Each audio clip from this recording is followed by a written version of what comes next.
Marjorie Taylor Greene continues to exact her final revenge on Donald Trump. She's taking the entire MAGA movement with her. She is saying MAGA is dead, and I never thought I would say this in my professional career, but Marjorie Taylor Greene has gone mega viral on the MeidasTouch Network. We covered her speech in Texas at Ron Paul's Institute. Our video on YouTube got over 1.4 million views covering Marjorie Taylor Greene's speech on YouTube alone, but then it was viewed over 50 million times on other social media outlets like X, formerly Twitter, and Threads, and Blue Sky, and Facebook as our coverage went ultra viral. More on that in a moment. And yesterday, Marjorie Taylor Greene's boyfriend, Brian Glenn, who was still covering the White House, he quit his job on live TV and says he's done. He's no longer working in media at all. This was a guy who traveled around with Donald Trump. He was one of the biggest Trump sycophants. He's officially quit all media, he said, after a 37-year career, making a big statement. Now, Marjorie Taylor Greene yesterday was posting the following, as it was clear that Donald Trump's so-called ceasefire in Iran was complete and utter BS. Marjorie Taylor Greene posted, "The ceasefire is over and the U.S. is attacking Iran again. Gas locally here in Georgia is $4.45. That's just below the national average. Not America first." She goes on to repost the Washington Post scoop about the CIA analysis, which says Iran still has 75% of its ballistic missiles and ballistic missile launchers and pretty much all of its Shahid drone arsenal, and that Iran is nowhere near having catastrophic or even really bad issues regarding the pressurization of its oil. Iran is fine refining its oil for the next several months before potentially even running into problems at all. And so this CIA analysis was leaked to the Washington Post, and it completely undermines all of the BS from Donald Trump and his despicable regime. Marjorie Taylor Greene posts, "That means this is going to get a lot worse economically for everyone before it gets better. People did not vote for this. Spare me the Iran can't have a nuclear weapon line. They were nowhere close to having a nuclear weapon, and that was known by our intelligence and Israel. Indeed, our top intelligence officials, many of whom quit the Trump regime following this catastrophic war, are out there, like that guy Kent. They're out there saying Iran was nowhere close to getting a nuclear weapon. What the heck were we doing? If anything, Iran's going to move closer to getting a nuclear weapon now after seeing Donald Trump's behavior right here." Also, Marjorie Taylor Greene posts the following about Donald Trump's phony ceasefire in Gaza.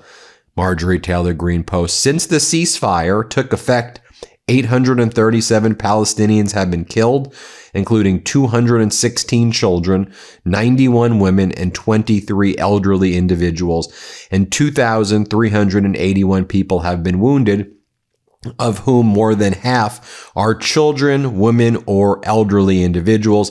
73 civilians have also been detained. 216 children killed during this so-called ceasefire." Marjorie Taylor Greene then accuses the Trump regime of engaging in market manipulation and inside trading. She posts this chart from the Kobayashi letter showing how $920 million worth of crude oil shorts were taken 70 minutes before Barack Ravid of Axios made a post that the Trump regime and Iran were close to agreeing to a 14-point deal to end the war.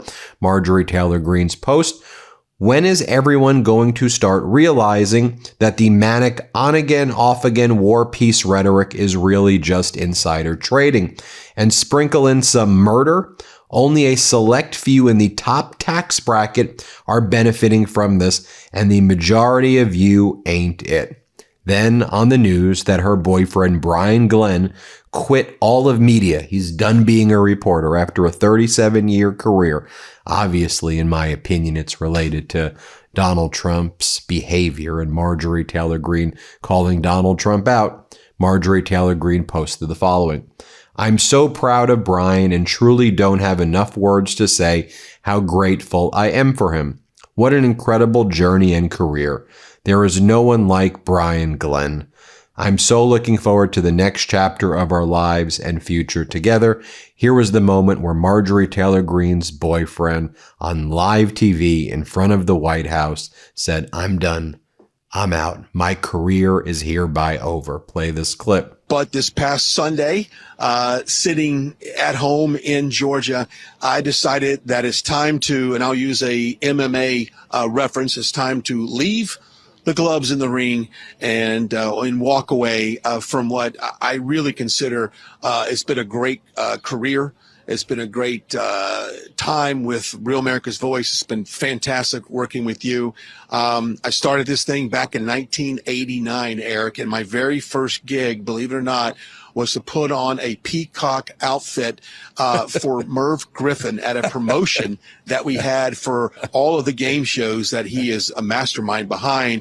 And to think that, I'm just keeping an eye on Tom Holman, by the way, and to think that you fast forward how many years that is later, that I would stand here in front of the White House and follow President Trump like I've been doing. Yeah, 37 years. Thank you. Now, this followed Donald Trump just the other week, basically making fun of and mocking Brian Glenn for dating Marjorie Taylor Greene. Play this clip. That's so good. I love this. He's a great guy. Even though I don't love his girlfriend too much, okay? I won't tell you who the girlfriend is. But I like him, and I've always liked him. It's great that he hasn't changed. But Brian, I think here's the problem. It's not even imaginable to me why. And people are angry about it. Now, as I noted, the MeidasTouch Network coverage, again, I never thought I'd be saying this, of Marjorie Taylor Greene's speech in Texas got over 1.4 million views on YouTube. And then separately, various clipping accounts posted our coverage, and they took shorter clips of it. 3.3 million views here, 3.1 million views here, 4.5 million views here. I'll just show you, for example, one of those clips that went mega viral, and I never thought I don't even know how to feel about this, but MeidasTouch and Marjorie Taylor Greene, our coverage of Marjorie Taylor Greene went super viral, and here's Marjorie Taylor Greene talking about Donald Trump threatening her son's life, basically, and threatening her. Here, play this clip. I sent him to all these people. I got no response from Susie Wiles. None. And she's a mother and a grandmother and a woman. I got no response from James Blair because he only cares about making money on campaigns. I did hear from Kash Patel. He said on it, but I haven't heard from him since. I don't know what he's on.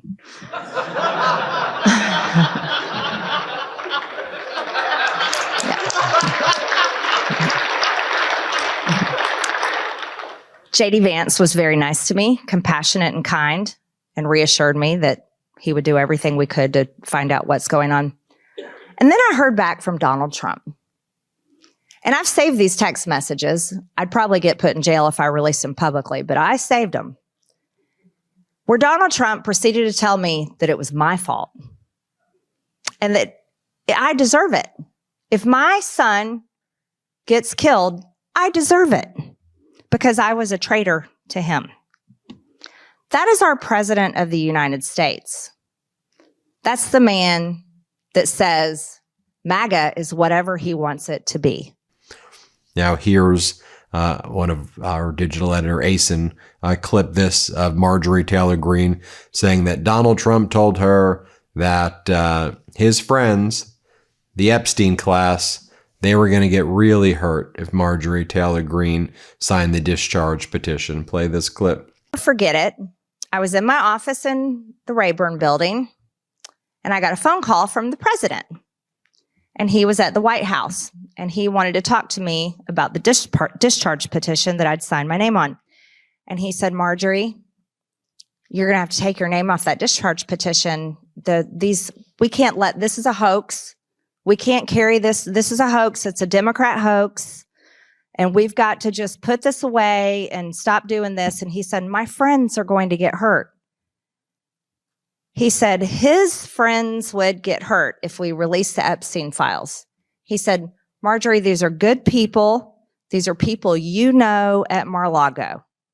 People in Palm Beach. They're going to get hurt by this. And I said, Mr. President, people have been hurt. These women have been hurt. I said, have you talked to them? I said, you should talk to them. You should have them in the Oval Office, Mr. President. You have everybody in the Oval Office. You have sports teams. You have world leaders. You have al-Qaeda terrorists that are now leading Syria. You have Mamdani. I mean, you have everybody in the Oval Office. Surely you can have these women who were raped as teenagers. Talk to them. I talk to them all the time. As a matter of fact, many of them voted for you. That's what I told them. They voted for you. Epstein victims voted for Donald Trump. And he wouldn't have anything to do with them. And he told me his friends would get hurt. And I said, not taking my name off the discharge petition. Thank you. And folks, this is going directly into the right-wing podcast world right now, where Joe Rogan brought on Tim Dillon, these right-wing pod bros. Now they're talking about Marjorie Taylor Greene, like beating J.D. Vance and Marco Rubio if she were to run for office. Here, play this clip. You got to get in the first couple of days, and then get out in the first couple of days. MTG, whether it's her or not, she's surprisingly weirdly capable. She's kind of a tough bitch. She ran a construction company, all this stuff. She's going to be able to go out there and say, America first, not Israel first. And Vance might wear. There's not enough daylight between him and Trump on Israel. MTG is going to take advantage of that. That's my guess. Get on the train. Wow. But maybe I'm wrong. But am I? Has she voiced any? She hasn't voiced it yet. But let's be honest. She's positioning herself. You can see it. She's positioning herself to run for president of the United States. What is the wackiest shit that she's ever said? I don't know. Something about the Jews and the weather, but let's be honest. Who knows what they're doing?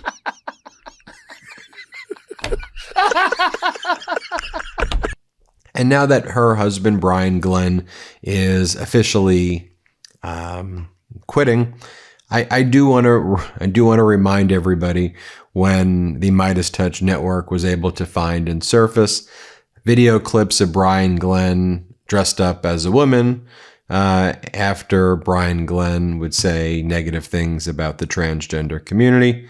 Here was Brian Glenn in drag. Play this clip. I can tell you, I think a lot of people are up now. They're all hashtag I am up. Of course, come and check it out here. Starts on Saturday. I'm kicking these shoes off, but I may keep the pantyhose on. It does feel kind of good, actually. I'm not going to pee in them, I promise. I'm sitting back in the studio. And here was Brian Glenn calling into another right-wing radio show and saying that even though he was dressed in drag, he really wasn't dressed in drag, and he still is very angry at the drag community or whatever. Here, play this clip. And check it out here. Starts on Saturday. I'm kicking these shoes off, but I may keep the pantyhose on. It does feel kind of good. Yeah, okay, so again, Brian Glenn, first of all, thank you for joining the show, brother. And I love your sense of humor, man, and your swagger, and you're just courageous as heck. And this is funny because and even Marjorie Taylor Greene went on Twitter and said, "You guys have to be kidding me." Oh, Jamie, it's great to be on with you guys again. And hey, that was a great open there. You pretty much laid it all out, and I saw that as an opportunity and to really lean into this kind of fake attack, this whole gotcha moment where they found me in drag. And I just checked this morning, and one of the headlines was, Marjorie Taylor Greene's boyfriend caught in viral drag video. Like I'm caught walking out of a bar at 2 a.m. downtown St. Louis or something. This was back in the days where, hey, morning television, that's what you do. You go out and you engage in the community. And this was the Casa Manana Theater in the Dallas, Fort Worth area. And it was a play, and I rolled up on the scene at 5 a.m. as most morning show people can understand. They said, hey, would you want to dress up as one of the characters? I'm like, hell yeah, let's do it. And I didn't think anything of it because I have a sense of humor, Jamie. And I think that's what a lot of people on the left don't have. And they take something like this and they want to exploit it to make Marjorie Taylor Greene look like she's dating some kind of drag queen. And then finally, one of the other Marjorie Taylor Greene clips that went super viral was this. Here, play the clip. So, wow. When we started talking about releasing the Epstein files, I'm like, this is a no-brainer. President Trump will just roll them out on a big cart himself. Stacks and stacks and stacks of the Epstein files, because obviously Bill Clinton is all in there and Hillary Clinton. That's what I had been told all along, right? Well, it was the most shocking thing when I sat in a conference meeting and I learned that the president didn't want to release the Epstein files. I was like, what? Yeah, come to find out, he was very much against it. So we kept on trying and kept on talking about it. And then the president told Mike Johnson, no, do not bring that resolution to the floor for a vote. He told the Rules Committee, and Johnson told the Rules Committee, no, you will not mark up any bill in the Rules Committee that will allow the Epstein files to be released. And the resistance built and built and built. He told Pam Bondi, don't release the Epstein files. He told everybody, don't release the Epstein files. So we persisted because that's what we promised. That's what we campaigned on, transparency and accountability, especially to pedophiles. How is that complicated? So it got to be such a gigantic amount of resistance coming from the president and the speaker and everyone, the DOJ. I said, fine, I'll do the unthinkable. I'll go over there and I'll sign my name on a discharge petition that all the Democrats are signing their name on. Talk about crossing the aisle. Me, a general in the MAGA army, crossing over to sign my name with a bunch of Democrats. Yeah, I did. Because women were raped when they were 16 and 14 years old. And he was a convicted pedophile, and we knew there were many with him. So I signed my name on the discharge petition. Oh, did I get my name on the naughty list then? Let me tell you. That became a real issue at the White House. There you have it, folks. Let me know what you think. Hit subscribe. Let's get to 7 million subscribers. Thank you all so much for watching. Thanks for watching. Be sure to add the MeidasTouch podcast on Apple Podcasts, Spotify, or wherever you get your podcasts for new updates every single day.